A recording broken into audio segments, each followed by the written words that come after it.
أعوذ بالله من الشيطان الرجيم.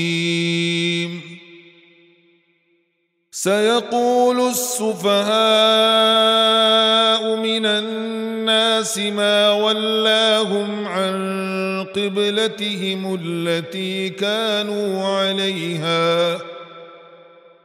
قل لله المشرق والمغرب يهدي من يشاء إلى صراط مستقيم. وكذلك جعلناكم أمة وسطا لتكونوا شهداء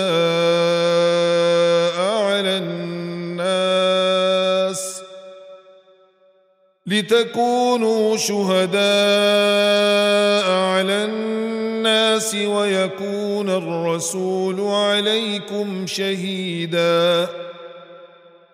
وما جعلنا القبلة التي كنت عليها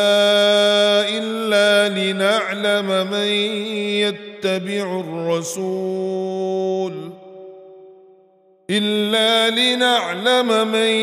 يتبع الرسول ممن ينقلب على عقبيه. وإن كانت لكبيرة إلا على الذين هدى الله وما كان الله ليضيع إيمانكم إن الله بالناس لرءوف رحيم. قد نرى تقلب وجهك في السماء فلنولينك قبلة ترضاها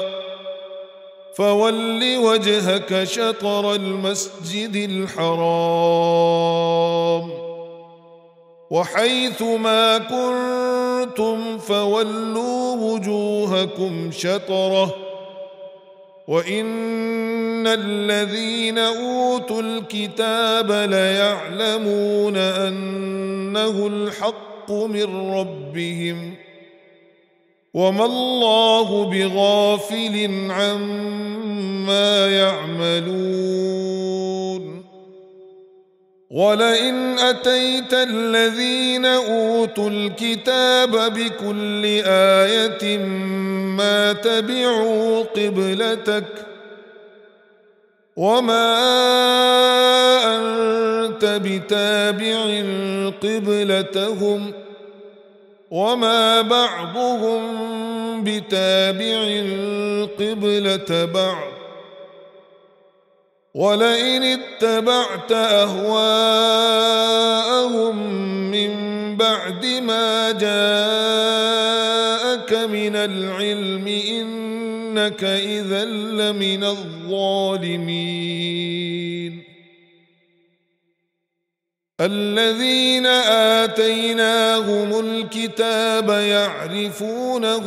كما يعرفون أبناءهم وإن فريقا منهم ليكتمون الحق وهم يعلمون. الحق من ربك فلا تكونن من الممترين. ولكل وجهة هو موليها فاستبقوا الخيرات أينما تكونوا يأت بكم الله جميعا إن الله على كل شيء قدير.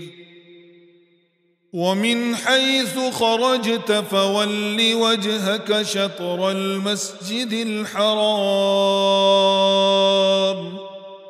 وإنه للحق من ربك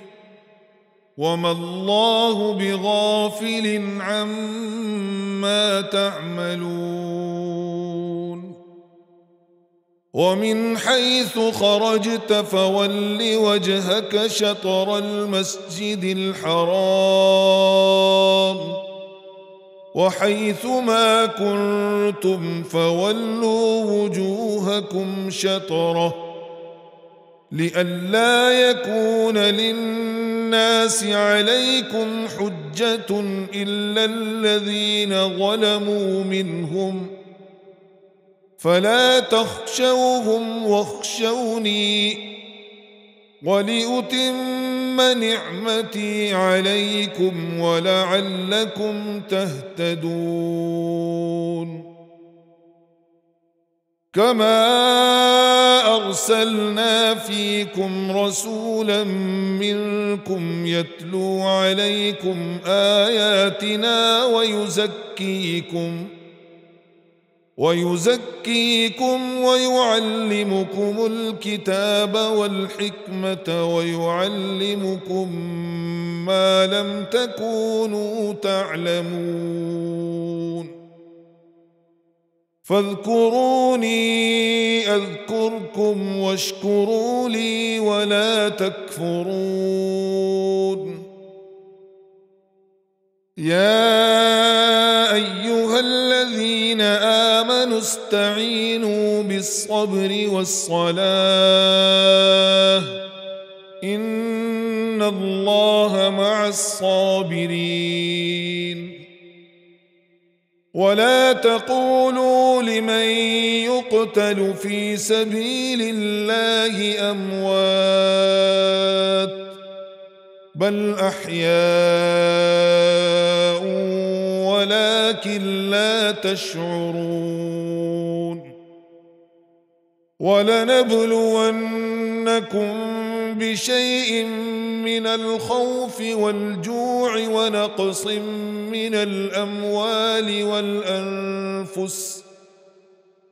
ونقص من الأموال والأنفس والثمرات وبشر الصابرين الذين إذا أصابتهم مصيبة قالوا إنا لله وإنا إليه راجعون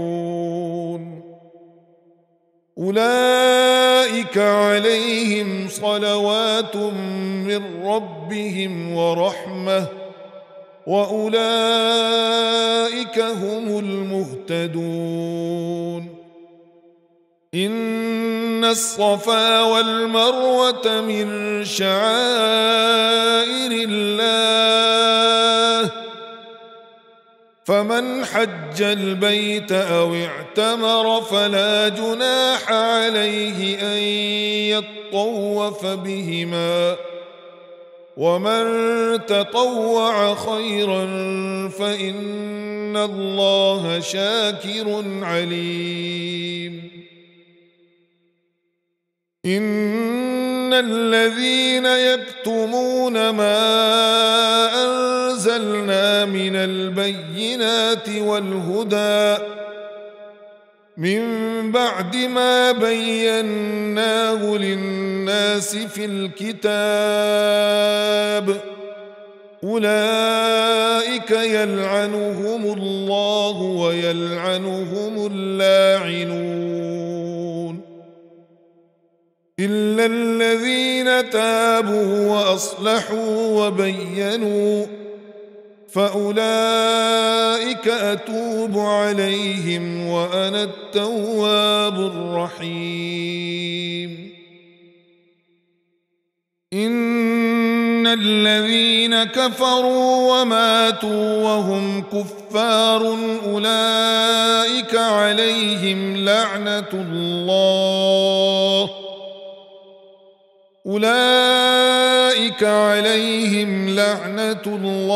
والملائكة والناس أجمعين خالدين فيها لا يخفف عنهم العذاب ولا هم ينظرون وإلهكم إله واحد لا إله إلا هو الرحمن الرحيم إن في خلق السماوات والأرض واختلاف الليل والنهار والفلك التي تجري في البحر بما ينفع الناس وما أنزل الله من السماء من ماء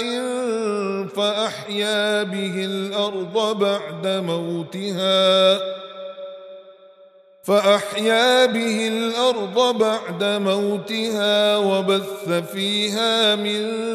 كل دابة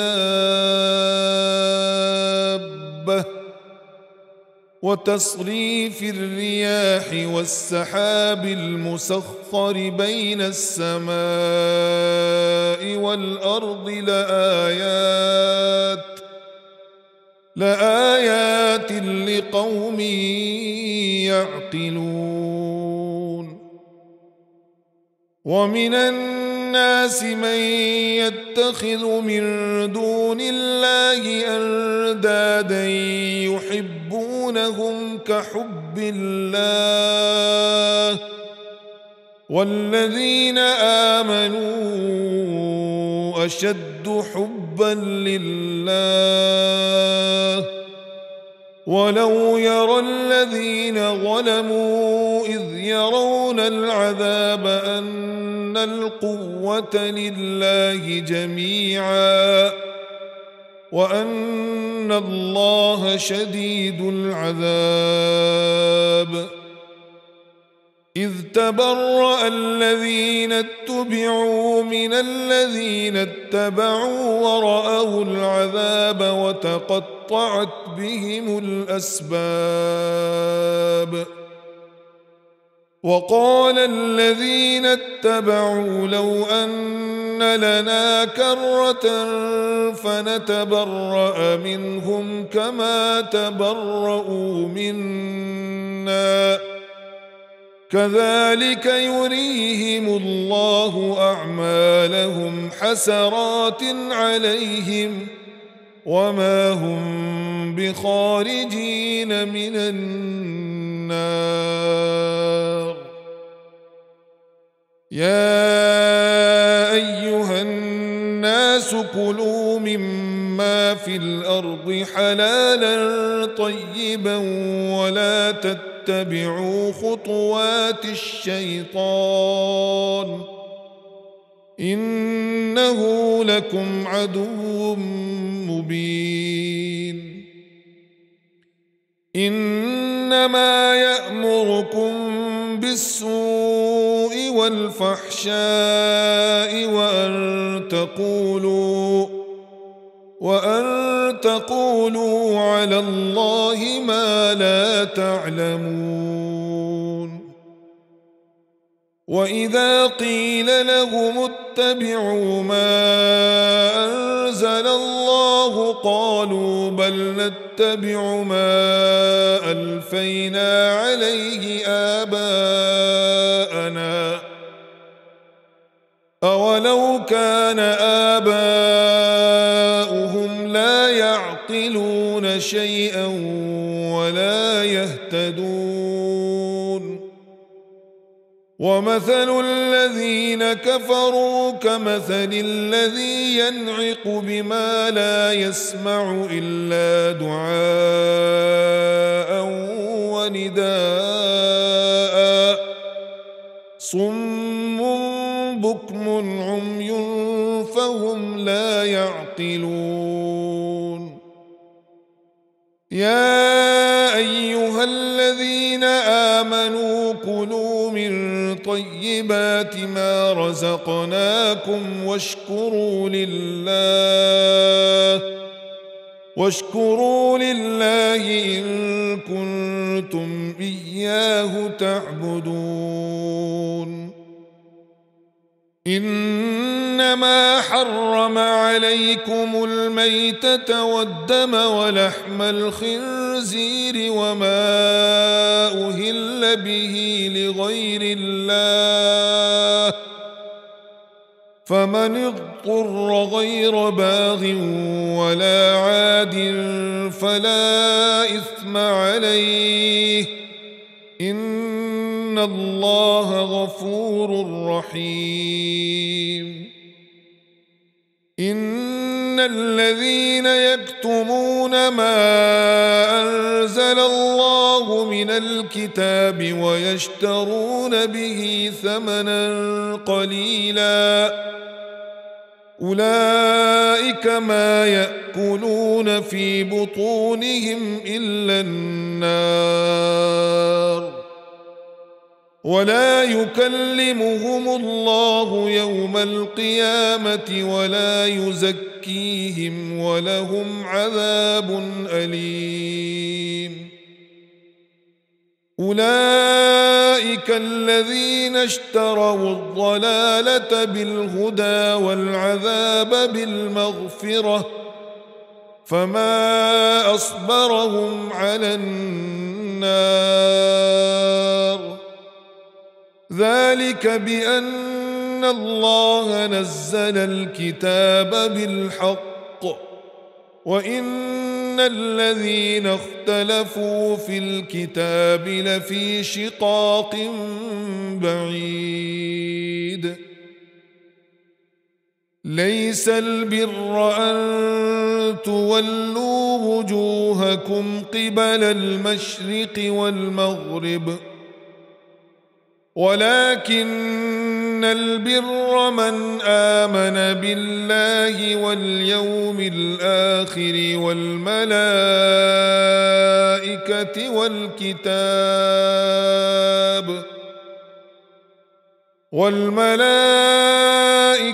والكتاب والنبيين وآتى المال على حبه ذوي القربى واليتامى والمساكين وابن السبيل والسائلين وفي الرقاب وأقام الصلاة وآتى الزكاة والموفون بعهدهم إذا عاهدوا والصابرين في البأساء والضراء وحين البأس أولئك الذين صدقوا وأولئك هم المتقون. يا أيها الذين آمنوا كتب عليكم القصاص في القتلى الحر بالحر والعبد بالعبد والأنثى بالأنثى فمن عفي له من أخيه شيء فاتباع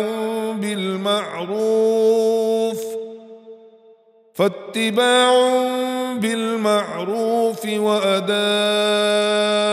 إليه بإحسان ذلك تخفيف من ربكم ورحمة فمن اعتدى بعد ذلك فله عذاب أليم. ولكم في القصاص حياة يا أولي الألباب لعلكم تتقون. كتب عليكم إذا حضر أحدكم الموت إن ترك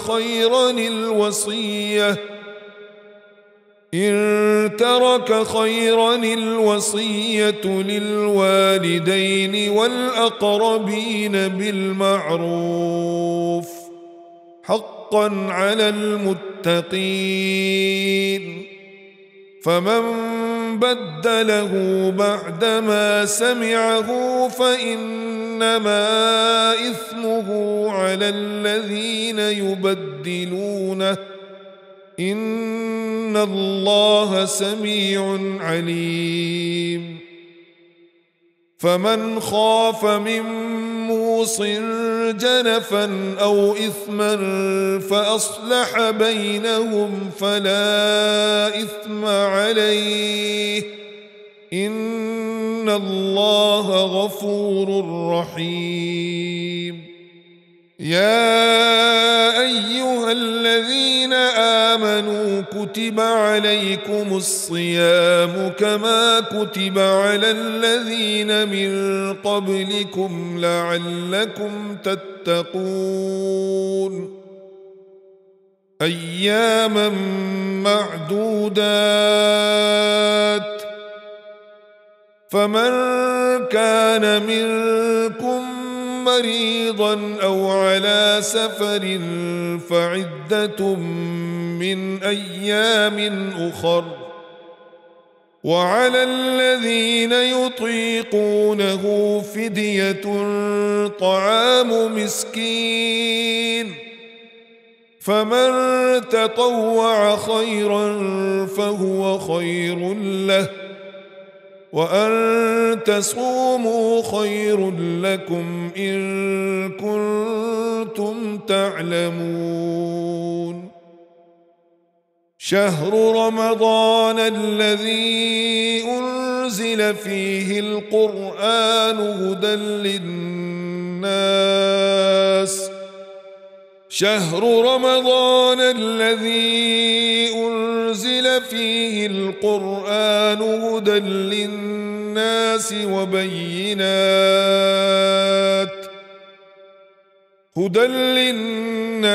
وبينات من الهدى والفرقان فمن شهد منكم الشهر فليصمه ومن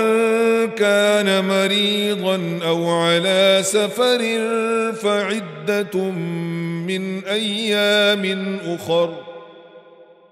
يريد الله بكم اليسر ولا يريد بكم العسر ولتكملوا العدة ولتكبروا الله على ما هداكم ولعلكم تشكرون وإذا سألك عبادي عني فإني قريب أجيب دعوة الداع إذا دعان فليستجيبوا لي وليؤمنوا بي لعلهم يرشدون أحل لكم ليلة الصيام الرفث إلى نسائكم هن لباس لكم وأنتم لباس لهن علم الله أنكم كنتم تختانون أنفسكم فتاب عليكم وعفى عنكم فالآن باشروهن وابتغوا ما كتب الله لكم وكلوا واشربوا حتى يتبين لكم الخيط الأبيض من الخيط الأسود من الفجر ثم أتموا الصيام إلى الليل ولا تباشروهن وأنتم عاكفون في المساجد تلك حدود الله فلا تقربوها كذلك يبين الله آياته للناس لعلهم يتقون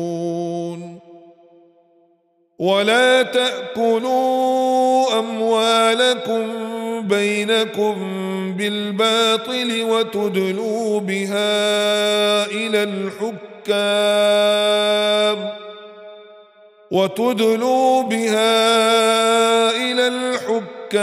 لتأكلوا فريقا من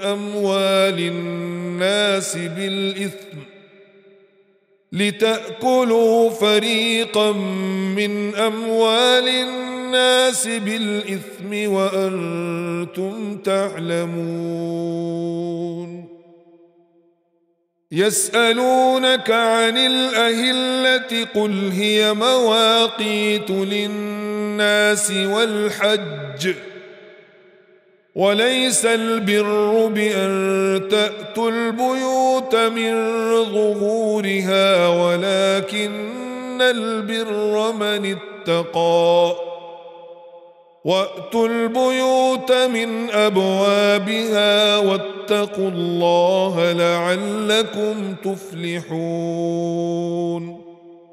وقاتلوا في سبيل الله الذين يقاتلونكم ولا تعتدوا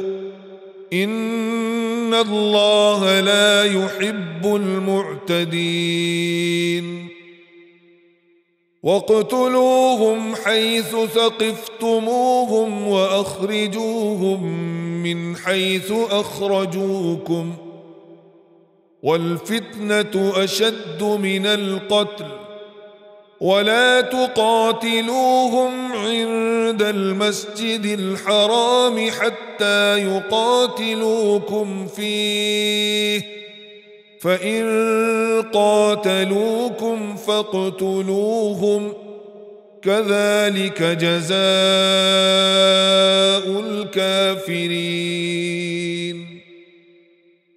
فإن انتهوا فإن الله غفور رحيم. وقاتلوهم حتى لا تكون فتنة ويكون الدين لله فإن انتهوا فلا عدوان إلا على الظالمين. الشهر الحرام بالشهر الحرام والحرمات قصاص فمن اعتدى عليكم فاعتدوا عليه بمثل ما اعتدى عليكم واتقوا الله واعلموا أن الله مع المتقين. وأنفقوا في سبيل الله ولا تلقوا بأيديكم إلى التهلكة وأحسنوا إن الله يحب المحسنين. وأتموا الحج والعمرة لله فإن أحصرتم فما استيسر من الهدي ولا تحلقوا رؤوسكم حتى يبلغ الهدي محله فمن كان منكم مريضا أو به أذى من رأسه ففدية من صيام أو صدقة أو نسك فإذا أمنتم فمن تمتع بالعمرة إلى الحج فما استيسر من الهدي فمن لم يجد فصيام 3 أيام في الحج و7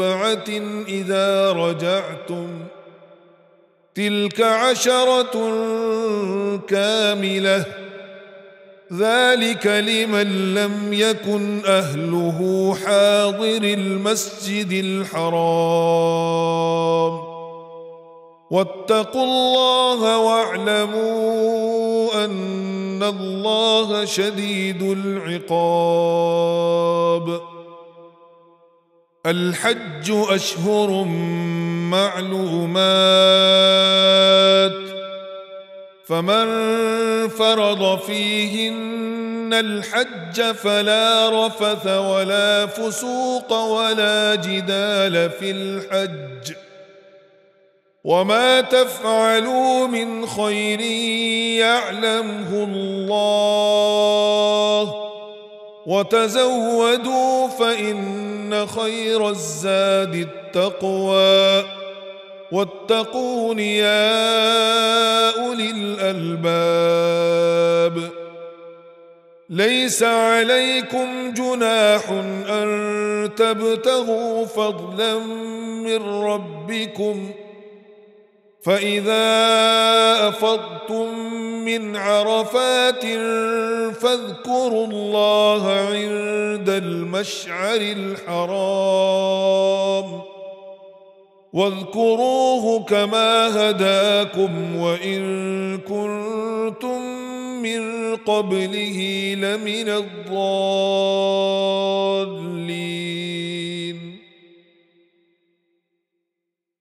ثم أفيضوا من حيث أفاض الناس واستغفروا الله إن الله غفور رحيم فإذا قضيتم مناسككم فاذكروا الله كذكركم آباءكم أو أشد ذكرا فمن الناس من يقول ربنا آتنا في الدنيا وما له في الآخرة من خلاق ومنهم من يقول ربنا آتنا في الدنيا حسنة وفي الآخرة حسنة وقنا عذاب النار أولئك لهم نصيب مما كسبوا والله سريع الحساب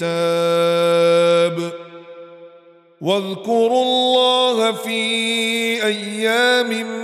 معدودات فمن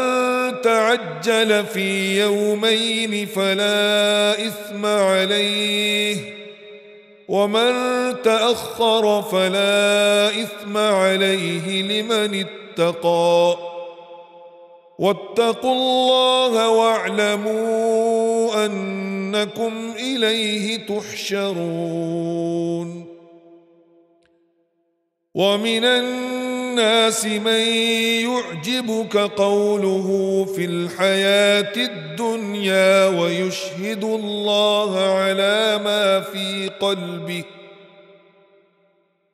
ويشهد الله على ما في قلبه وهو ألد الخصام وإذا تولى سعى في الأرض ليفسد فيها ويهلك الحرث والنسل والله لا يحب الفساد وإذا قيل له اتق الله أخذته العزة بالإثم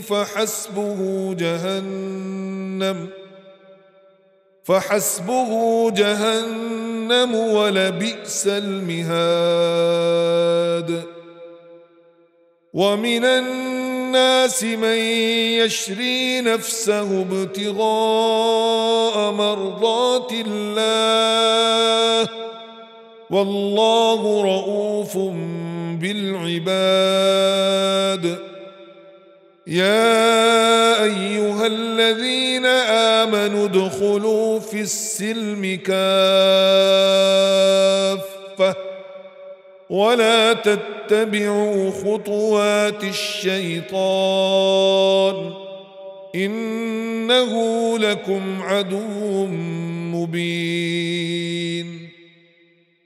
فإن زللتم من بعد ما جاءتكم البينات فاعلموا أن الله عزيز حكيم. هل ينظرون إلا أن يأتيهم الله في ظلل من الغمام والملائكة وقضي الأمر وإلى الله ترجع الأمور.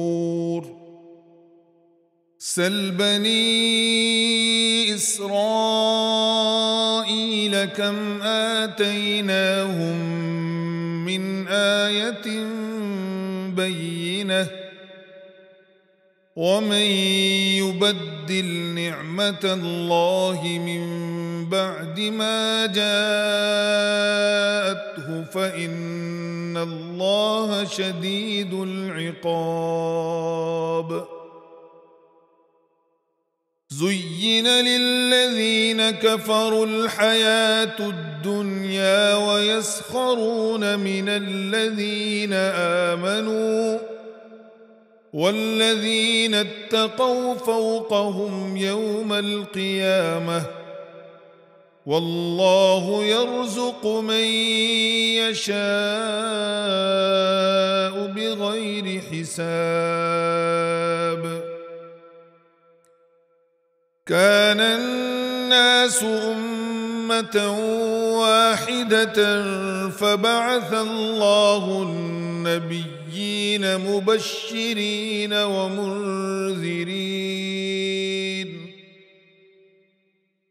وأنزل معهم الكتاب بالحق ليحكم بين الناس فيما اختلفوا فيه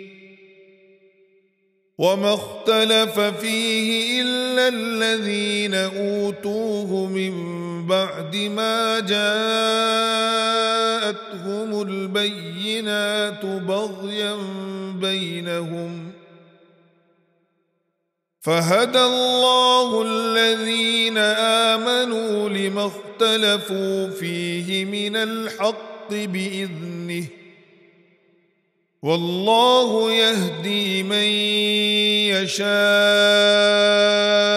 إلى صراط مستقيم. أم حسبتم أن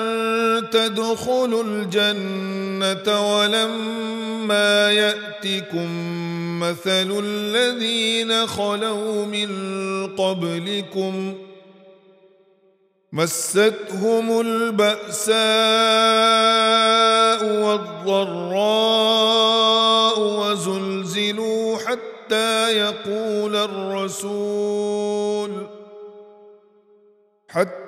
يقول الرسول والذين آمنوا معه متى نصر الله ألا إن نصر الله قريب. يسألونك ماذا ينفقون قل ما أنفقتم من خير فللوالدين والأقربين واليتامى والمساكين وابن السبيل وما تفعلوا من خير فإن الله به عليم. كتب عليكم القتال وهو كره لكم وعسى أن تكرهوا شيئا وهو خير لكم وعسى أن تحبوا شيئا وهو شر لكم والله يعلم وأنتم لا تعلمون. يسألونك عن الشهر الحرام قتال فيه قل قتال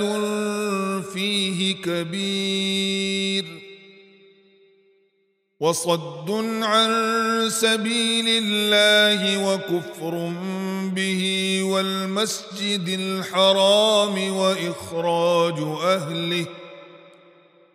والمسجد الحرام وإخراج أهله منه أكبر عند الله والفتنة أكبر من القتل ولا يزالون يقاتلونكم حتى يردوكم عن دينكم إن استطاعوا ومن يرتدد منكم عن دينه فيمت وهو كافر فأولئك حبطت أعمالهم في الدنيا والآخرة وأولئك أصحاب النار هم فيها خالدون إن الذين آمنوا والذين هاجروا وجاهدوا في سبيل الله أولئك يرجون رحمة الله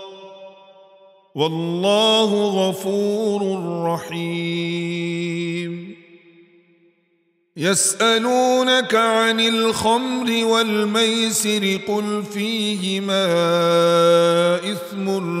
كبير ومنافع للناس وإثمهما أكبر من نفعهما ويسألونك ماذا ينفقون قل العفو كذلك يبين الله لكم الآيات لعلكم تتفكرون في الدنيا والآخرة ويسألونك عن اليتامى قل إصلاح لهم خير وإن تخالطوهم فإخوانكم والله يعلم المفسد من المصلح ولو شاء الله لأعنتكم إن الله عزيز حكيم ولا تنكحوا المشركات حتى يؤمن ولأمة مؤمنة خير من مشركة ولو أعجبتكم ولا تنكحوا المشركين حتى يؤمنوا ولعبد مؤمن خير من مشرك ولو أعجبكم أولئك يدعون إلى النار والله يدعو إلى الجنة والمغفرة بإذنه ويبين آياته للناس لعلهم يتذكرون ويسألونك عن المحيض قل هو أذى فاعتزلوا النساء في المحيض ولا تقربوهن حتى يطهرن فإذا تطهرن فأتوهن من حيث أمركم الله إن الله يحب التوابين ويحب المتطهرين نساؤكم نساؤكم حرث لكم فأتوا حرثكم أنى شئتم وقدموا لأنفسكم واتقوا الله واعلموا أنكم ملاقوه وبشر المؤمنين. ولا تجعلوا الله عرضة لأيمانكم أن تبروا وتتقوا وتصلحوا بين الناس والله سميع عليم. لا يؤاخذكم الله باللغو في أيمانكم ولكن يؤاخذكم بما كسبت قلوبكم والله غفور حليم. للذين يؤلون من نسائهم تربص 4 أشهر فإن فاءوا فإن الله غفور رحيم. وإن عزموا الطلاق فإن الله سميع عليم. والمطلقات يتربصن بأنفسهن 3 قروء ولا يحل لهن أن يكتمن ما خلق الله في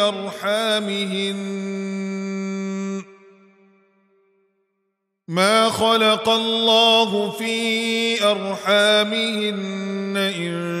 كن يؤمن بالله واليوم الآخر وبعولتهن أحق بردهن في ذلك إن أرادوا إصلاحا ولهن مثل الذي عليهن بالمعروف وللرجال عليهن درجة والله عزيز حكيم. الطلاق 2 فإمساك بمعروف أو تسريح بإحسان. ولا يحل لكم أن تأخذوا مما آتيتموهن شيئا إلا أن يخافا ألا يقيما حدود الله فإن خفتم ألا يقيما حدود الله فلا جناح عليهما فيما افتدت به تلك حدود الله فلا تعتدوها ومن يتعد حدود الله فأولئك هم الظالمون. فإن طلقها فلا تحل له من بعد حتى تنكح زوجا غيره فإن طلقها فلا جناح عليهما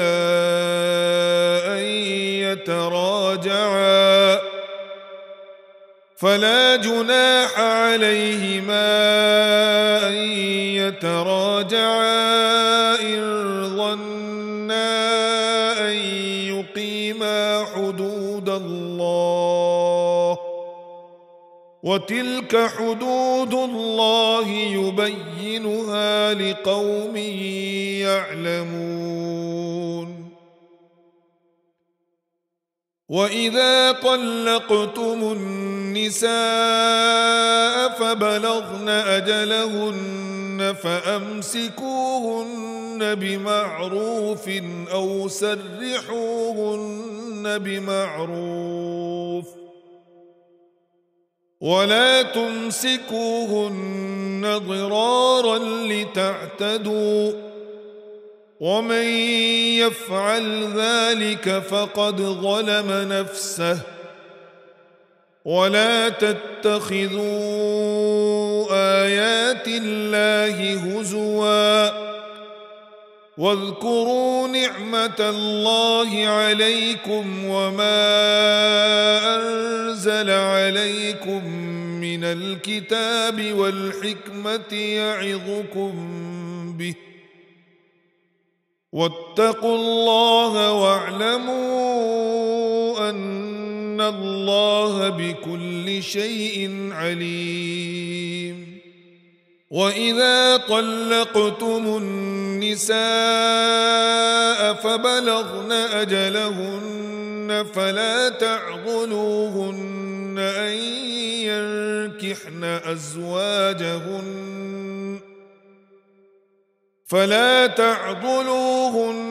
أن ينكحن أزواجهن إذا تراضوا بينهم بالمعروف ذلك يوعظ به من كان منكم يؤمن بالله واليوم الآخر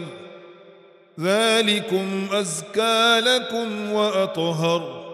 والله يعلم وأنتم لا تعلمون والوالدات يرضعن أولادهن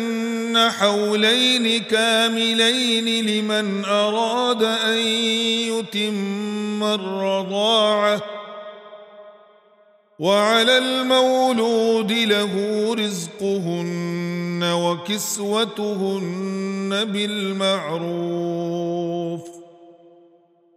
لا تكلف نفس إلا وسعها لا تضار والدة بولدها ولا مولود له بولده وعلى الوارث مثل ذلك فإن أرادا فصالا عن تراض منهما وتشاور فلا جناح عليهما وإن أردتم أن تسترضعوا أولادكم فلا جناح عليكم إذا سلمتم ما آتيتم بالمعروف واتقوا الله واعلموا أن الله بما تعملون بصير والذين يتوفون منكم ويذرون أزواجا يتربصن بأنفسهن 4 أشهر وعشرا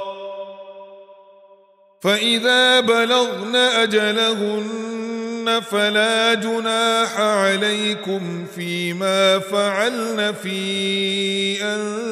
أنفسهن بالمعروف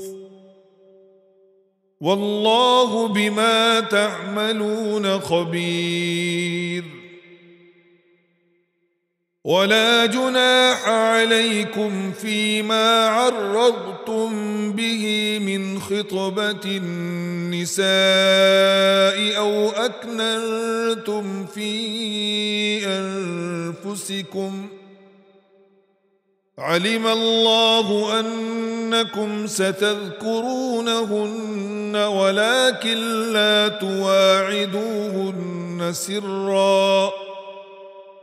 ولكن لا تواعدوهن سرا إلا أن تقولوا قولا معروفا ولا تعزموا عقدة النكاح حتى يبلغ الكتاب أجله واعلموا أن الله يعلم ما في أنفسكم فاحذروه واعلموا أن الله غفور حليم. لا جناح عليكم إن طلقتم النساء ما لم تمسوهن أو تفرضوا لهن فريضة ومتعوهن على الموسع قدره وعلى المقتر قدره متاعا بالمعروف حقا على المحسنين. وإن طلقتموهن من قبل أن تمسوهن وقد فرضتم لهن فريضة فنصف ما فرضتم إلا أن يعفون أو يعفو الذي بيده عقدة النكاح وأن تعفوا أقرب للتقوى ولا تنسوا الفضل بينكم إن الله بما تعملون بصير. حافظوا على الصلوات والصلاة الوسطى وقوموا لله قانتين. فإن خفتم فرجالا أو ركبانا فإذا أمنتم فاذكروا الله كما علمكم ما لم تكونوا تعلمون. والذين يتوفون منكم ويذرون أزواجا وصية لأزواجهم متاعا إلى الحول غير إخراج فإن خرجن فلا جناح عليكم فيما فعلن في أنفسهن من معروف والله عزيز حكيم. وللمطلقات متاع بالمعروف حقا على المتقين كذلك يبين الله لكم آياته لعلكم تعقلون. ألم تر إلى الذين خرجوا من ديارهم وهم ألوف حذر الموت فقال لهم الله موتوا ثم أحياهم إن الله لذو فضل على الناس ولكن أكثر الناس لا يشكرون. وقاتلوا في سبيل الله واعلموا أن الله سميع عليم. من ذا الذي يقرض الله قرضا حسنا فيضاعفه له أضعافا كثيرة والله يقبض ويبسط وإليه ترجعون. ألم تر إلى الملأ من بني إسرائيل من بعد موسى إذ قالوا لنبي لهم ابعث لنا ملكا نقاتل في سبيل الله قال هل عسيتم إن كتب عليكم القتال ألا تقاتلوا قالوا وما لنا ألا نقاتل في سبيل الله وقد أخرجنا من ديارنا وأبنائنا فلما كتب عليهم القتال تولوا إلا قليلا منهم والله عليم بالظالمين. وقال لهم نبيهم إن الله قد بعث لكم طالوت ملكا قالوا أنى يكون له الملك علينا ونحن أحق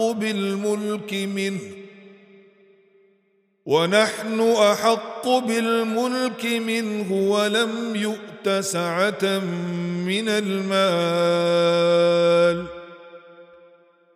قال إن الله اصطفاه عليكم وزاده بسطة في العلم والجسم والله يؤتي ملكه من يشاء والله واسع عليم. وقال لهم نبيهم إن آية ملكه أن يأتيكم التابوت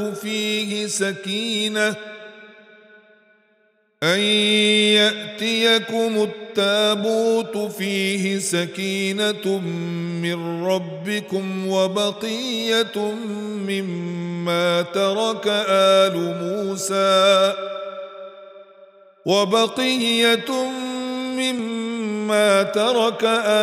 موسى وآل هارون تحمله الملائكة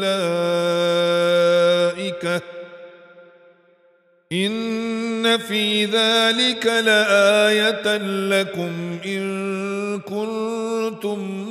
مؤمنين. فلما فصل طالوت بالجنود قال إن الله مبتليكم بنهر فمن شرب منه فليس مني ومن لم يطعمه فإنه مني إلا من اغترف غرفة بيده فشربوا منه إلا قليلا منهم. فلما جاوزه هو والذين آمنوا معه قالوا لا طاقة لنا اليوم بجالوت وجنوده. قال الذين يظنون أنهم ملاقو الله كم من فئة قليلة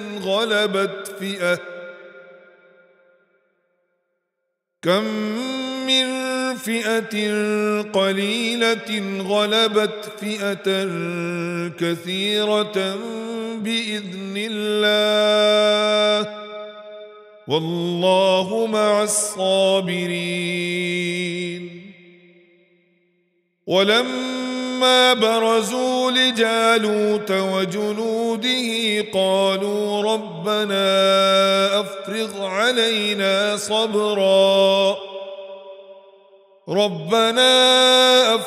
علينا صبرا وثبت أقدامنا وانصرنا على القوم الكافرين. فهزموهم بإذن الله وقتل داود جالوت وآتاه الله الملك والحكمة وعلمه مما يشاء. ولولا دفع الله الناس بعضهم ببعض لفسدت الأرض ولكن إن الله ذو فضل على العالمين. تلك آيات الله نتلوها عليك بالحق وإنك لمن المرسلين. صلوا